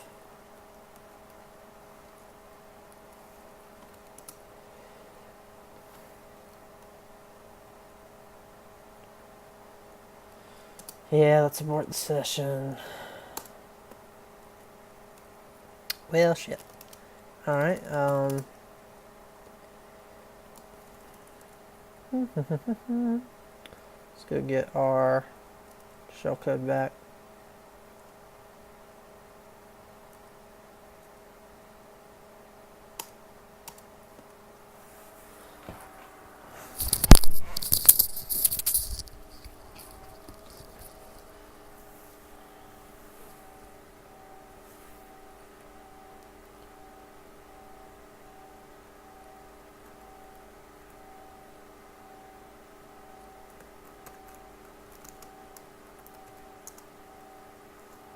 In fact, we've modified this a little bit too much, so let's remove pi and do a search exploit.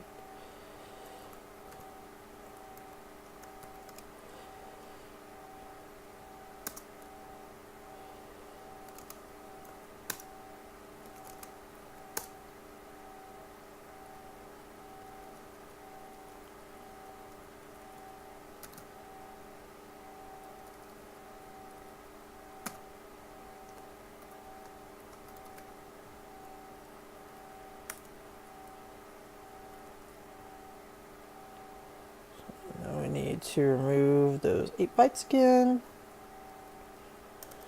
1, 2, 3, 4, 5, 6, 7, 8.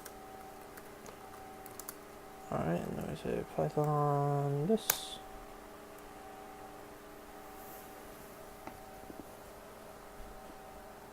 Nope. We may have goofed. May need to reset that box. What was the shellcode command we ran? Ah, that's why. Alright, exit. We don't need this anymore either.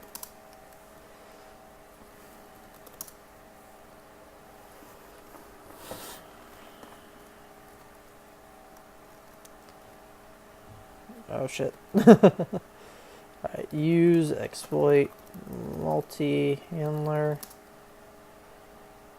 Set payload Windows shell reverse TCP. Set L host 92.168.2.186. Set L port 337. Exploit -J. Gift shell. Awesome. Perfect. Alright. So sessions -I1.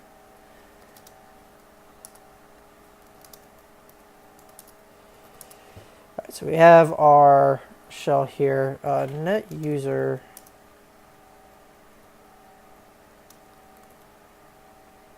Let's change password. Net user change admin password.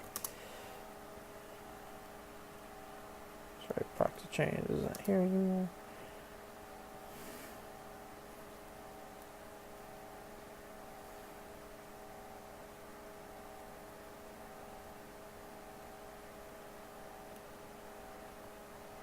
Okay, so yeah, it should be net user administrator.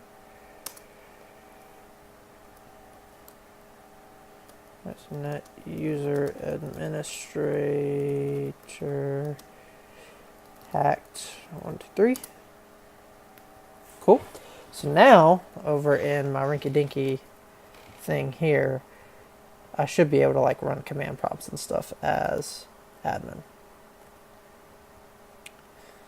So run as administrator, so hacked 1, 2, 3. Yay, okay, so we have admin command prompt over here in the event that we need it, just in case something like that happens again. Cool, so now we want to go do the 3 proxy part of this. So let's do that. So let's documents,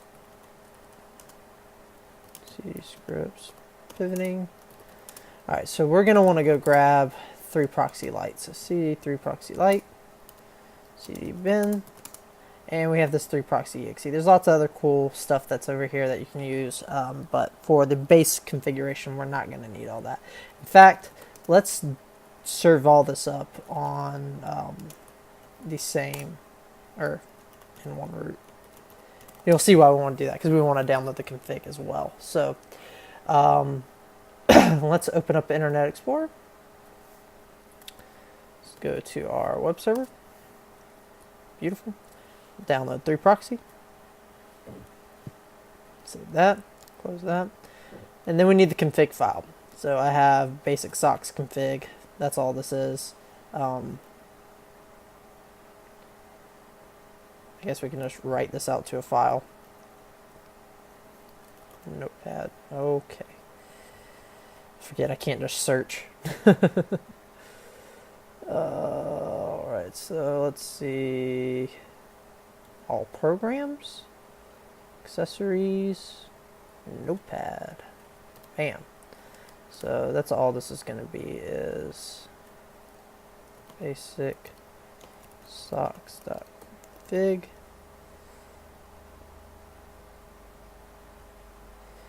you go. So that should be good to go. And now we should be able to go over here to our command prompt and go to documents and settings, cd in-game, cd documents, cd my documents, maybe. Beautiful. All right, so the way 3 proxy works is really, really simple. So, of course, we have our basic socks config here. That's all it is. So this is going to open up a socks proxy on port 1080. So all we have to do now is say run 3proxy.exe, and we'll show the help for it. And its basic usage is, where is it? Yeah, basic usage 3proxy conf file. So that's it. So that's all there really is to this. So if we say 3proxy.exe, basic socks.config, excuse me, that's going to start up our server. And then now all we have to do is go edit proxy chains. So we say sudo vim etc proxy chains. We'll go change this from 80 to 1080 and change HTTP to socks 4. Alright.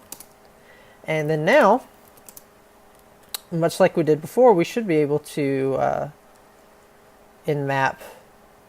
So if we try to Nmap this host now, right, without proxy chains, it doesn't work, right? But if we do it with proxy chains,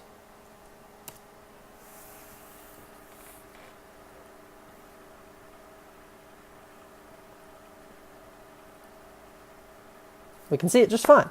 So that's some basic pivoting techniques with Windows. Thanks for having fun with me as I traverse through my own lab trying to figure out stuff. If you enjoyed this video, give it a like, give the channel, subscribe. If you have any questions about pivoting, feel free to ask them. Again, I'm not an expert at pivoting. Everything I know about pivoting, I've basically showed you in this video. There's an exception of a few cool tricks that I know of, like with firewall stuff that I talked about. but that is a completely other unrelated thing. That's completely to deal with firewall evasion and firewall configurations, even locally, like local firewalls. That's like a whole other topic for another day. But as far as pivoting goes, if you're looking for an easy command line solution, Ncat's probably your best bet. So when you're on a pen test, Ncat is, to me, a more trusted distributable binary than 3-proxy is. So if you need something quick and dirty and you're able to drop binaries during the pen test, I would do that, because 3-proxy is, precompiled, completely third-party, not necessarily a trusted vendor. Like, I think, I don't remember who the dev is. It's awesome. Like, not to hate on them at all. 3-proxy is great. I think it's awesome. So this is people who make 3-proxy. It's a big open source project. All the source code's freely available. But your client may not like it if you download the binary from a .ru domain. People are really scared and discriminate of different domains, and rightly so. But that's why compiling from source is always a good idea when it comes to different tools like this, if you have a client that's worried about that. But in the real world, binaries come from all over the place, and if you can go rogue and drop crazy binaries on stuff and people have to figure that out, that's good. But there's a big difference between dropping a binary that unleashes a worm that you have no control over on a network and dropping a binary that does some funky stuff that you're aware of and have control over. Huge difference. So keep that in mind if you're kind of new to pen testing, like I am. These are things that I worry about all the time, that I don't want to lose any job over making rookie mistakes like that. Always make sure you know where your shit's coming from before you drop it on different places. Now, trust is always a fundamental issue when it comes to security. You have to be sure you can trust your tools, trust what you're using, and to some extent, you can't verify, but you've got to trust. It just depends on what it is. Like, we throw Metasploit at stuff all day long and nobody complains, but that could potentially be an issue. But again, that's just the whole point of establishing trust with what things that you're using and stuff like that. So there are some reputable sources, and stuff like Metasploit, for example, is a reputable source for the most part. Whole other discussion. I've already blasted off on a tangent. Thank you guys for watching this video. I hope you enjoyed it. I hope you enjoyed fumbling through. If you too have been having issues with the shellcode generation for that MSO 8067 vulnerability, that is how you fix it, apparently. Make sure you shave off those 8 bytes, because the shellcode being generated by the new version of MSF Venom is obviously not what it used to be. So cool. Again, thanks for watching. Please like and subscribe. Thanks.